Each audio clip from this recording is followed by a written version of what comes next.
I didn't tell her. I couldn't. She wouldn't have allowed me to leave. She would have Spider-Man me to the wall. It would be a long time before we saw each other again, and she would come after me. She would. She's as ruthless as Hannibal Lecter. I'm even pretty sure if she's hungry enough that she'd eat me. Look, I know it's cold, but I had to be cold. Not the typical freezer cold you get, but rather the Antarctica way of freezing out people.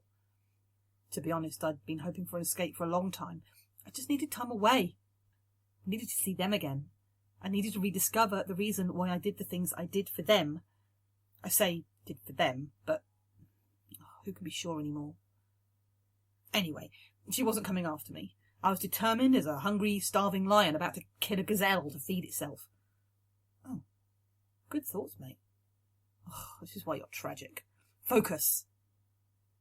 I packed my bags, and when she walked to the garden, I snuck out with my luggage to the front door, like a mouse escaping a cat, or like, oh, who cares? I was going, that's the point. This was the great escape. This was a mission I prepared myself for after the night we first... Well, she always had to make me think about her. It's wrong. It's not right. How could I ever think I wanted this? Why? As I got to the car park, I realised that I was actually humming The Great Escape. It's beautiful. My father adored that movie. Not that he'd want me to remember him by the telling of this story. Oh, enough! Go! Quick! I got to my car and quickly put my luggage in the boot. Adios! Time to go! See you later, alligator! Ciao! I was finally about to exit, when I accidentally... Well, she must have heard the car screeching, because she quickly came to the front yard as I sped away to my freedom. All I could see was her face looking at me as I drove away faster than Michael Schumacher at the heights of his power. As soon as I was away, I knew she would look for her father and find out every single detail of my departure. I didn't care. I was free. My life was going back to where it belonged. My heart was going back to where it belonged. I was going to be me again. This was the one thing I wanted most, and I was going to have it. I knew, of course, that she'd be a detective. This has never been a game to her. This is serious stuff to her. There'd be no stones left unturned. The thing is, her father didn't know where I was going either. It was my secret, and I would be back in 7 long weeks. Oh, happiness, I've waited too long for you. Thank you.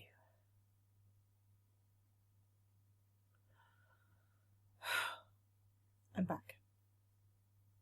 Back where this nightmare began. She'll be ruthless in wanting to know every detail of where I've been. She won't get any information out of me, that I'm sure of. If she wants it, she'll either have to force my head down in a bucket or hold a knife to my neck. Yeah, I'm pretty sure she wouldn't do that. So that's what I tell myself. But as I think about it more, my anxiety levels reach peaks beyond my realm. But I'm resolute.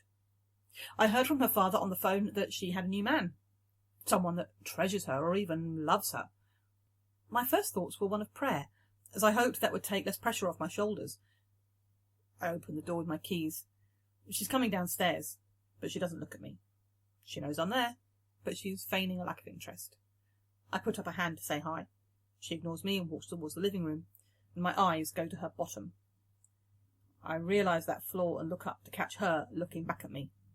She's noticed me staring. Fuck's sake. You just can't get her out of your mind, can you? In the end, I went away for 12 weeks. It's fine. Her father had agreed on my departure as he wanted to hire and try out a lady he'd met on an online yoga class. Yeah, he does yoga. The woman only lasted 1 day before her father was served with an injunction to never go near her again. Lovely. It was a sexuality thing.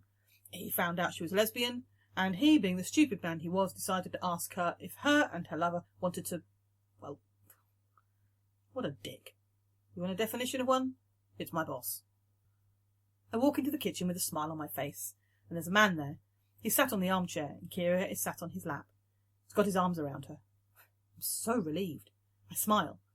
Her father comes over to me and grabs me, and swiftly pulls me into a hold. I'm not too sure what it is at first, but in the end I settle for it actually being like what I think is a hug. It's weird, but I don't fight it. I relax into it. And he says, "Good to have you back, son." A gentleman friend walks over and offers me a hand to shake, and I happily shake it. I say to him, "You've got a good one there. She'll make you happy for a long time." Kiera stands and walks over and says, "We broke up 2 weeks ago. He's a friend. We get along, so I keep him around. Fuck. No. No. I'm praying he'll fight for her. I'm begging he'll say something to change her mind. And he stands and says, I understood what she wanted. And then he exits. What the heck? What the blue hell was that? I ask myself. She looks at me and gives me a tiny smile. Fucking hell, I say in my head, but not to them. I simply just smile. And I ask my boss what he wants for dinner. He wants steaks, and I tell him I'll do some shopping later for them. Later. I go to my room, sit on my bed, and my thoughts turn to them. The happy faces when I showed up to surprise them. Oh, I miss them so much. I told them every day I was there. They're my heart. They're my blood in my veins. I breathe only for them. I love only because they love me to love them. Of course, it wasn't all smooth sailing. I had to tell my wife the whole thing about me and Kiera. She was furious with me. Didn't speak to me for about 3 days. Then I slowly started to win her back round. I showed her where my heart would always belong, and it was with her. In the end, the love we had for each other outweighed the hate she felt for me, and that's what saved us in the end. My love would always be with her and my little darling. The quality time we spent together was memorable. I took some pictures of them, which I have with me, safe, in my brain. I can't obviously have any record of them. Can't risk her finding them. I don't trust her to handle the truth about them. She's a little unstable. Well, you'll see why I think this. I did take one photo of my wife and kid on my phone, which is password encrypted. And as I look at it, there's the sound of the door opening. I quickly hide my phone.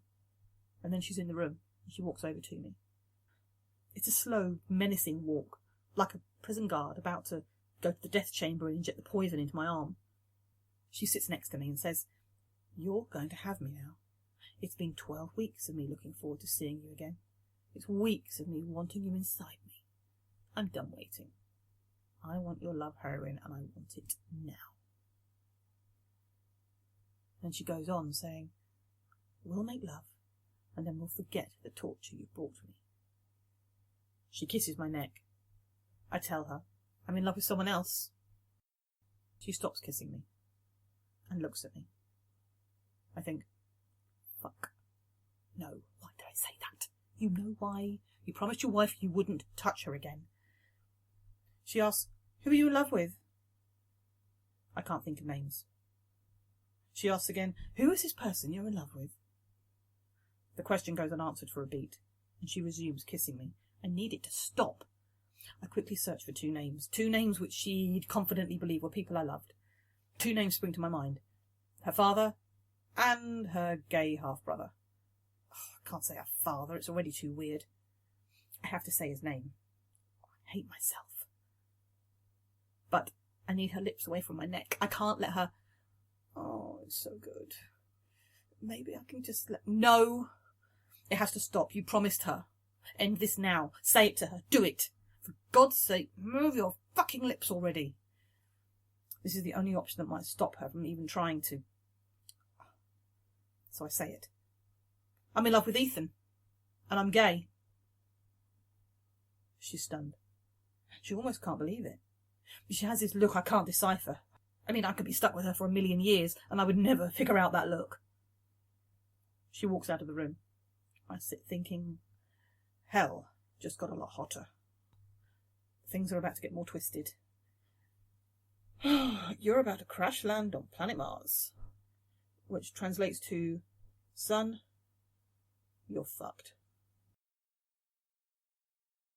Her and Me was recorded by Andrea, Richardson and written by Joao and Nsita.